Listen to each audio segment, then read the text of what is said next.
trans women are dominating women's sports. I say, okay, name them. Right. Name 3. Because definitely Name not me. 3 trans female athletes that are currently competing and who are currently dominating. Right, please. Or even have I won don't even a think single I can event. do that.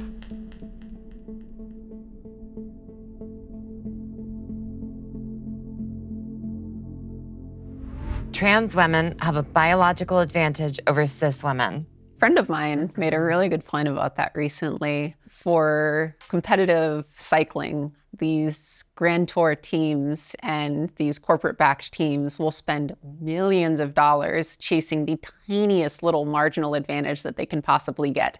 I'm talking whether or not a sock is knit with a certain thread count and how high up your calf it goes. So if trans women truly were this major advantage in competitive sports and we would just come in and automatically win everything easily, every single Pro Tour team would be stacked. The entire roster would be trans women because they would see, oh, this is an advantage, let's do this. But it's not an advantage. And that's why there's not even a single pro trans woman in a Grand Tour competition, especially not anymore now that we've been banned.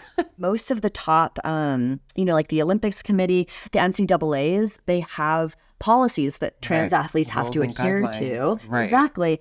That ensure that there's no unfair advantage. So it's like, when people say that, I'm like, there is not a crisis of comprehension. Right.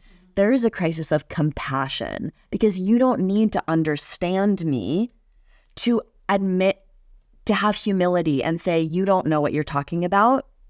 Go research it, because the research is there. And I'm not going to explain it to you, because every doctor, I don't have to. Right. I'm not a doctor. I'm not an expert. But every doctor who is an expert, they already agree there is no unfair biological advantage. And this is over years and years of studying this. The Canadian Centre for Ethics just released a comprehensive study of 10 years Cal. of research on trans athletes, Let's specifically go. trans women. And they found no conclusive evidence that trans women have any biological, physical advantage over any other woman athlete. Therefore, it's like sports have to be the platform that we win this fight for equality, because they prove that you can strip us down to just our physical forms and still it's fair. Right. And there is no evidence to the Right. contrary. So it has to be athletics, And because we even- prove that we are equal and we deserve a seat at that And table. we've proven it so much over, like you said, over and over and over again, like stripping down. Basic example, Jesse Owens, black man, stripped to the gods and delivered on top. And America saw that, oh, Jesse Owens can make us #1 in the world. Oh, black people, we need to legalize. Let's make them, yes, black people. Come on. I'm like, Jesse Owens has been stripped. And even after he did that, he still wasn't allowed to go in the club with the white man, with his teammates. That's crazy. Like you said, sports is always going to be at that forefront for change. And I just wanted to add going back to what you said, add one more 2 cents into that. Somebody told me that maybe I should step back and be a coach for other trans athletes and like help them to nurture and be that, you know? And I was like, no, I'm not going to do that. I want to be the change that I want to see in the world, because I'm not going to wait for anybody. We've been waiting and nothing's been happening. Listen, I'm done. So when he said that to me, I thought about it and I was like, no, thank you. Yeah, I actually I will had be that someone. change. Yeah, somebody said something similar to that effect to me recently, because the UCI just ripped my professional career out from underneath my feet in the middle of season 2 weeks before the In the World middle of the Championship. season. And I would love to teach and coach and help other people to realize their dreams at some point. Yes. But I'm still in the height of my career. Yes. I'm not done yet. Yes. And Thank you. I'm not going to step down and teach somebody else how to do stuff just because they belong to the dominant class in society. And I just have to like sit in the background and not be seen. There should be a separate third category for trans people to compete in. You know, I wholeheartedly, strongly deny the third category introduction, because I'm not third. I deserve to be a part of the female category. I'm female. Males deserve to be a part of the male category. As far as non-binary and trans non-binary, that's the conversation that you need to have with those individuals, because I cannot have a say in that that topic. I'm not trans non-binary. A third category creates a reason for people to point fingers, a reason for people to be like, see, I told you. It's giving people a reason to be quiet. They're still going to make a problem about a third category. Also, logistically, it cannot work. There are not enough athletes people in the world to create well, a third category. Right. In Utah, let's take Utah for example. Utah is one of the states in America that banned trans athletes altogether. Do you know how many trans athletes were competing in the state of Utah when they passed that ban? Not one. One. I was about to say One. probably What is she going to do? Just go play by herself? Yeah. Like Kentucky, same thing. Two kids. And this is interscholastic Same athletics. thing with the UCI as well. They enacted their ban recently. In BMX freestyle, I was the only trans woman competing at an elite level. In all forms of cycling, I think there's under 10 of us total, and like that's in every single different cycling discipline. So let's say they do want to have a third category. Cool, I get first place every time. Am I still getting equal prize purses? We can't even guarantee that for the cis women's category. Right. As well, like you mentioned about the establishing as an other, we can't even get people to respect women's sports, let alone trying to get them to respect trans women's sports. Like with the amount of resistance and just straight up genocide that we face throughout history and are currently facing, if it weren't real, we would be gone. But the fact that we're still here, we're still fighting, that is just testament to the fact that like, this is real. Otherwise it would have stopped, Right. as soon as we grew up, but that's not how this works. And I just wanted to add to the fact that like how sports has like kept me safe. I wouldn't be here today if it wasn't for sports. I've been able to camouflage with sports because I've seen how athletes had the ability to influence other people and gain respect from other people and really change the conversation, change the narrative, and make a difference. If being an athlete is the way that I can make a change growing up, I'm like, I'm gonna be the best that I can be. I'm gonna always try to be positive and be good. And like, when people were calling me gay, when people were like when my life was in danger, I was focused on practice. I was like, I gotta go to practice tomorrow. Like, no, I was really like, I really got to focus on something, and it was practice, training, sports was always that positive light that kept me focused on I'm so glad that it wasn't taken away from me, but like it was interrupted at such a point where in my life where I knew how meaningful sports was to me, that I can still focus and I can still compete and I can still train, and I can still do these things with the hope that I'm going to get back to where get back on track to being an athlete. But before, if it was taken away from me as a child, God knows where I would be today. God knows. I don't know, like, if I would be here around this table in this situation. And so I'm very fortunate that athletics and sports has gotten me to a point where I can be a voice of change. Yeah. Earlier this year in March, I left my hometown of Los Angeles, touched the Pacific Ocean, and proceeded to run 2,800 miles across America, ending in Jacksonville, Florida. That's insane. I did not know that that's what you do, but now that I know, I'm like... So when you say we're both runners, Wow. there's so many types of runners. I took an unconventional route across the Southwest and the southern part of the U.S., and that was on purpose. I chose deliberately to go through several of the states that are most impacted by anti-trans legislation. There have been over 500 pieces of anti-trans legislation proposed this year alone, and about 350 of those pieces of legislation are actively in their state legislatures right now. I mean, and that's why we're here, right? Is to address misconceptions about the trans community. And I very much found that reflected in my run across America, which I think is incredibly encouraging and galvanizing, which is that every state I went to, people were like, be careful. And I'm like, of what? Be careful of what? Other people?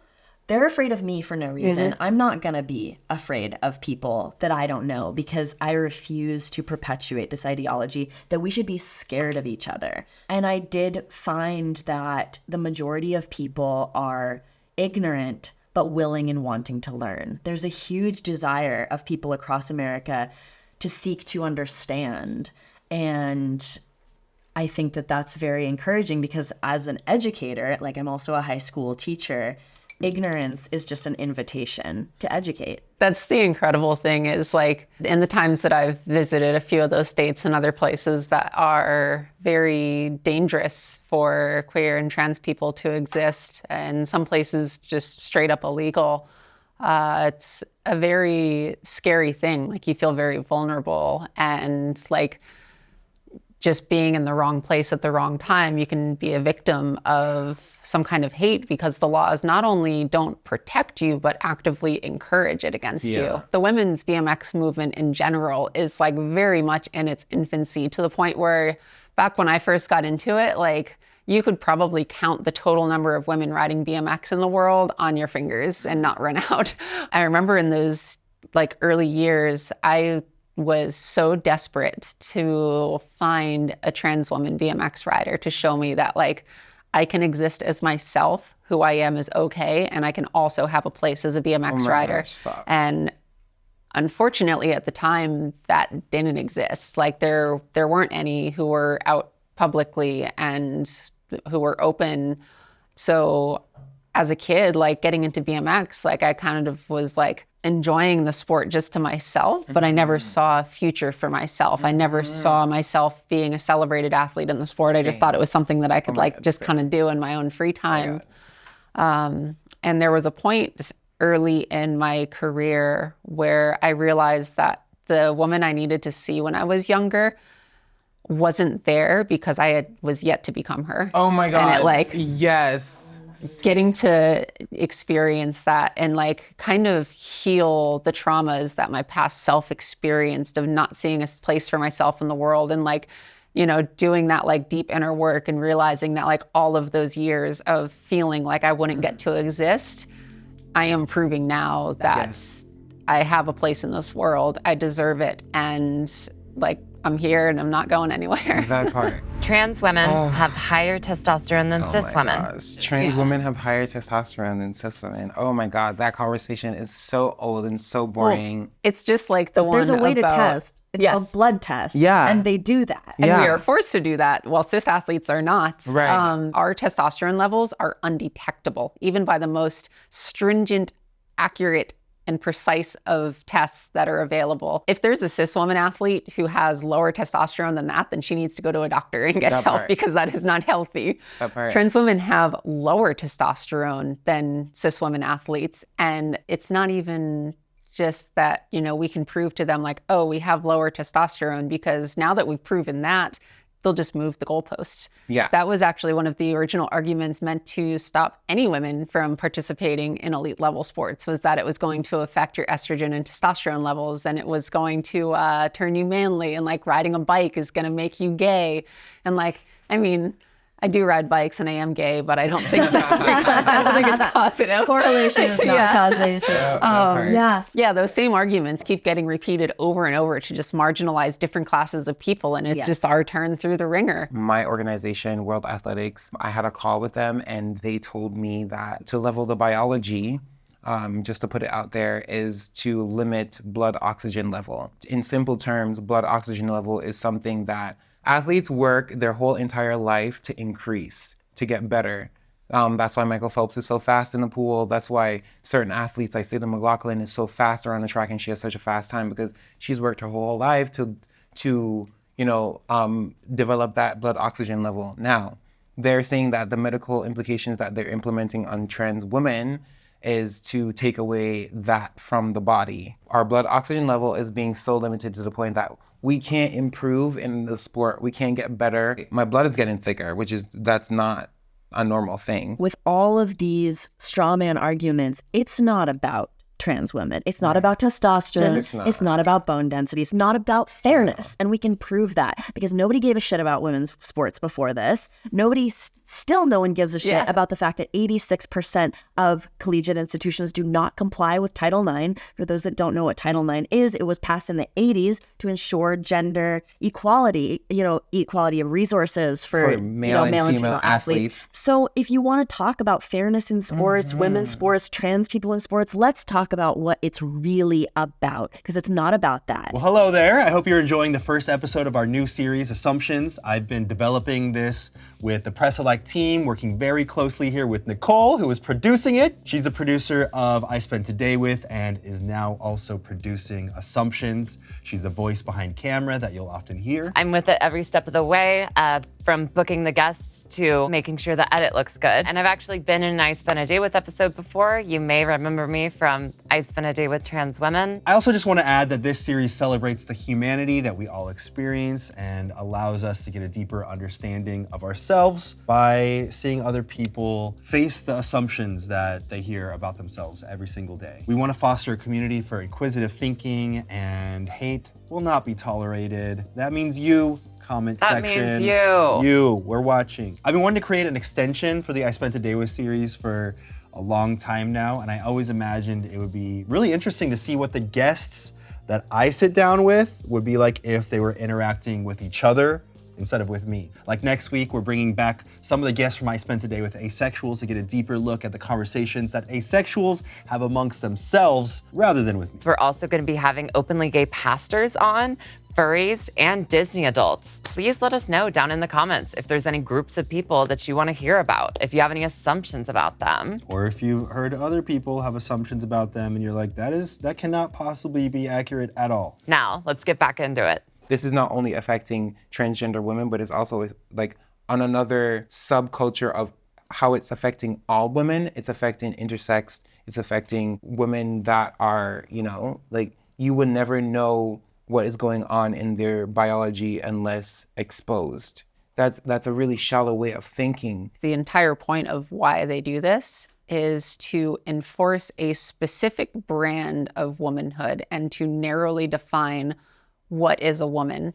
And that branding is based on if they are cis, if they are thin and small boned, if they are white. It is based on European standards, and it excludes anyone who doesn't conform to that. That's why it is no coincidence that most of the cis athletes who are getting caught up in these bans on trans athletes are women of color. A lot of Black women bodies are being policed, and to be strong and to be like, muscular, and that's not what women's supposed to look like. But I'm sorry, I'm gonna take it back to slavery times. We were put in these harsh conditions to be able to survive, which over time, we develop the bodies that we have to survive, which is athletic bodies. And athletic bodies are predominantly Black people because we were put in those conditions to, fight and to defend and to eat the foods that make us strong and sustainable.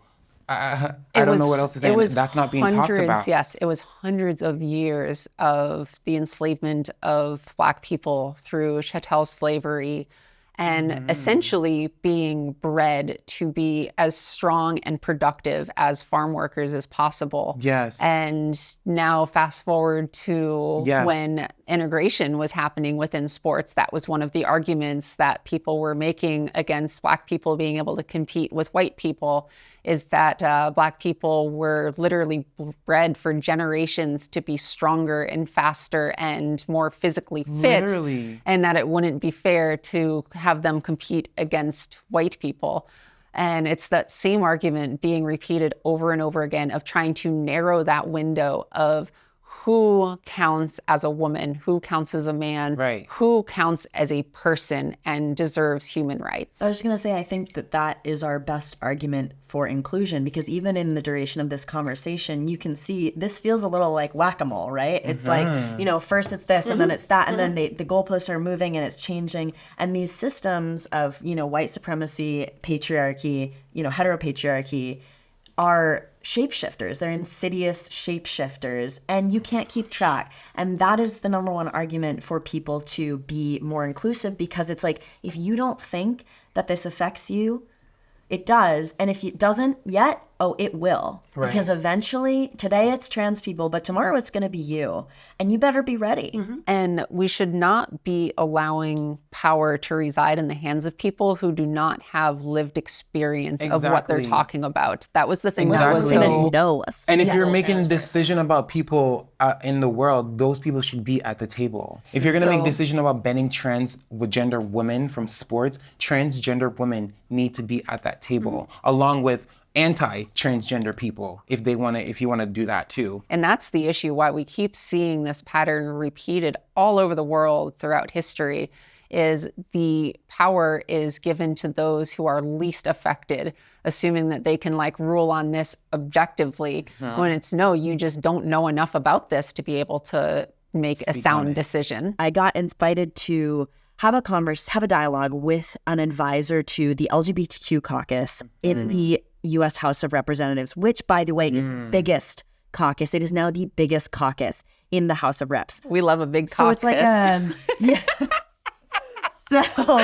So the LGBTQ caucus in the House of Reps, and I asked him, and he's a gay man, a cisgender gay man, what do you think is the path forward for trans Interesting. acceptance? And he said, I've been working here many years, and I'll tell you word for word, verbatim, what people are saying about trans people is exactly what they said about gay people in the early 2000s. It's also what they said about Black people before as well. Yes, but for Same that thing. reason, he said, I have hope because I saw the way that gay people and lesbian people were treated and slowly gained acceptance and now are generally accepted. You know, you walk down the street and see two men holding hands.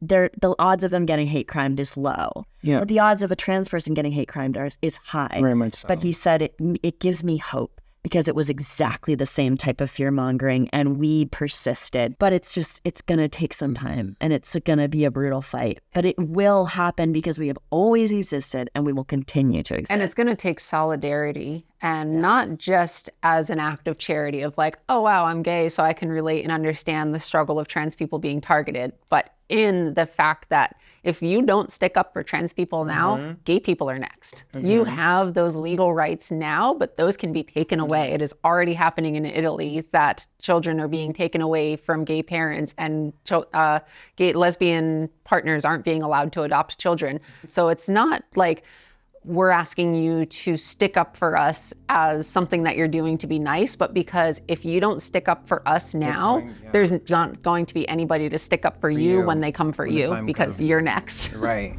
People transition strictly to dominate at sports. And, their favorite word, as you know, is like trans women are dominating women's sports. I say, okay, name them. Right.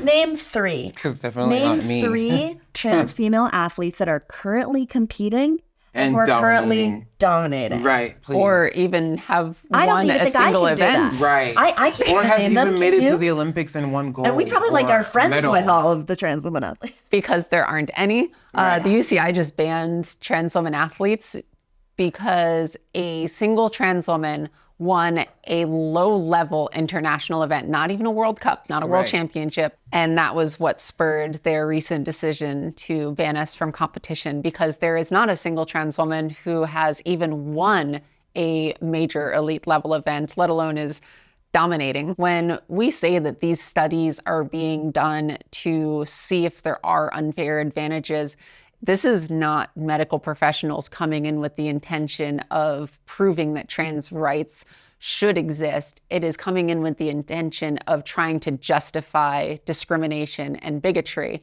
And in the UCI's recent announcement, their own medical director, Xavier Bygard, straight up admitted that they do not have justification to enact this discrimination, that they're just doing it for funsies, just for the sake of, for the sake of being overly cautious. And that's not how you operate in the realm of human rights. You do not discriminate until proven otherwise. It is inclusive unless you can show that you have a damn good reason to enact discrimination. There's always people that are like, oh, well, there's two sides to this argument. I'm like, well, here's the two sides is we are just asking for a chance to try. We just want the Yeah, we just opportunity want the to compete and opportunity. participate and do our best. Literally. And just have have a chance to try to win. What the other side is demanding is a guaranteed victory. Yeah. There is they're no literally like, human "You're right to gonna winning. win." There is a Yeah. human right to participate Yeah. into sport and to have a chance. Yes. And that's why there are no two sides to this argument, because the other side is not asking for something reasonable. They're asking for the success to be handed to them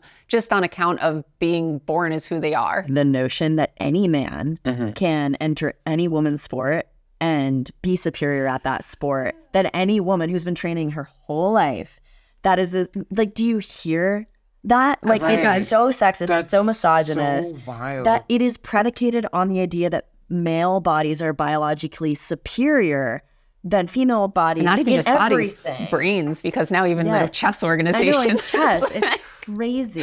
I mean, It's I've had guys crazy. say that about BMX freestyle, like, oh, I could enter a World Cup and win. It's like, honey, you could not even drop in on these ramps. Yes, literally. They're literally limiting me to collegiate and lower sports. They're not giving me the ability to move on to elite and international sports because they see that I'm capable of improving and doing good. Obviously, I'm gonna dominate every freaking time. I'm a pre-Olympic, I'm an Olympic opal athlete. Like, I'm past college, I'm past high school, I'm past anything in between. The next level for me is Olympic and international sports. If you're gonna limit me and keep me there, I'm always going to win. I'm always going to dominate. I'm always going to do what I'm meant to do, which is execute. When we talk about it, they will still overlook it. They don't care. They don't care because they already have their preconceived ideas of what I should be and what I should stay in my lane and what lane I should be in. Everybody does not have a chance to compete, then you have not beaten the best. Yes. You cannot have a world championship or a World Cup where you exclude people based on discrimination. Exactly. If everybody doesn't have a chance to try, Yes. it is not a world title. You have not beaten everybody in the world, and you didn't get the opportunity to. And the whole point of the Olympics is for inclusion and inclusion of all people regardless of race, gender identity, sex, or sexual orientation. The list goes on and on. Line and we 4 are of the on that Olympic list. Charter Yes. is that sport is a human right. Yes, It does not sports is a say human right. a guaranteed win for the class of Literally, society that you belong to as a They human are right. It is breaking that the sport is a rules. human right. Right. They've always broken their own rules, though, especially when it comes to any form of human Sorry. rights. For example, the UCI has had in place rules for years that the prize purses between men and women's categories should be the same. That did not happen, actually, at World Cups until this year. Up until recently, if you got first place in the men's category at a World Cup, the first place prize was 9,000 euros. If you got first place in the women's category, it was 1,500 euros. The flight to get there was 2,000. That was a rule that they had made themselves. This wasn't even something that the IOC had said, like, you need to do. This was their own rule that, like, the contest should have equal prize purses, and they weren't doing that. They are very happy to See, break I their did own not rules. know that. But if you step a toe out of line, all hell breaks loose. Yeah. As trans women are women. We have been competing with cis women for decades now, and we haven't seen any magical domination yet because we're never going to. We are women just as much as a cis woman is a woman. These issues don't apply to trans men athletes. Anyone who's paying attention to the legislation that's being passed, to the dialogue, knows that everything about equality in sports is around, it targets trans women, specifically trans women of color. Why is it that the same arguments are not being applied to trans men? Well, let's think about it. It's because nobody who is transphobic considers trans masculine people a threat because we are seen as confused women, and obviously women are not a threat. It really speaks to like the intersectionality of transphobia and how trans women are the target because of these narrow definitions of femininity that challenge men. I, as a trans masculine person, I am not a threat to a cisgender man's masculinity because he doesn't see me as masculine, and that's why the worst transphobia I've faced, conversely, is from cisgender women. They see me as someone who has broken free from and is living proof that they didn't have to sacrifice themselves. I, as a trans person, have an unshakable and irrevocable sense of who I am.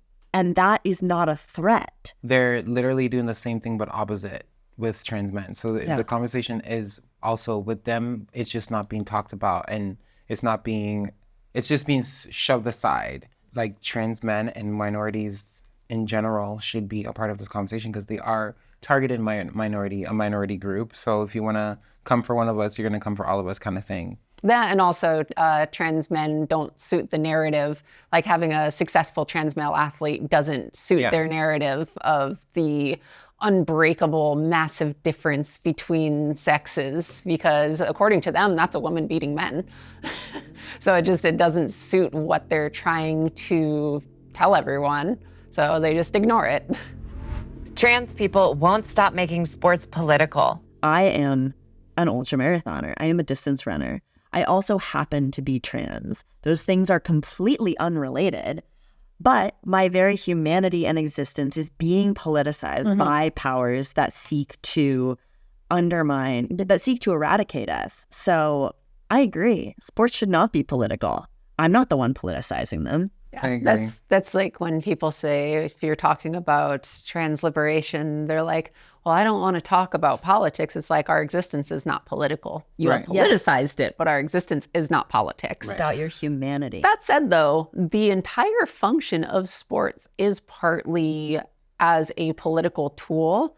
The modern establishment of the Olympic Games is to drive political unity between countries across the world. So it is meant to be a powerful tool for social change. That's why it always has been and always will be. You may not like it that it is, but sports are inherently political. They are a part of human life. And for as much as power will shift in society, that will be a part of human life. As trans people, like, we offer so much to society. We offer like awareness, change, exposure. If you feel like you hate somebody just because of how they exist and show up in the world, then that's something that you have to look inside yourself and deal with and be like, why do I feel this way? Just because we look different and we are different, we're not bad. We're not evil. We're not, just give us that benefit of the doubt that we're good people and we're just like you. Transness is liberation and freedom and possibility. Freedom is not the ability to make other people be just like you. Freedom is the ability to express yourself as whatever existence you want to portray. Freedom is the ability to exist as yourself without repression. And transness and trans people show that that is possible on a level never realized by people who can't conceptualize it. Gender identity, questioning, exploration, understanding, that is not just for trans people. That is for everyone. And that is the greatest gift that trans and gender nonconforming people offer.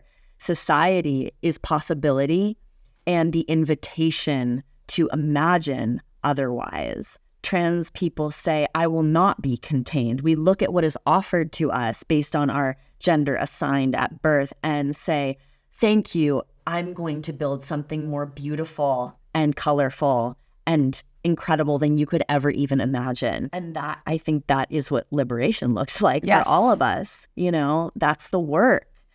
That's the therapy. That's the healing, is like, are you ready to heal with us? And on the other side of that is so much love and so much joy and so much freedom.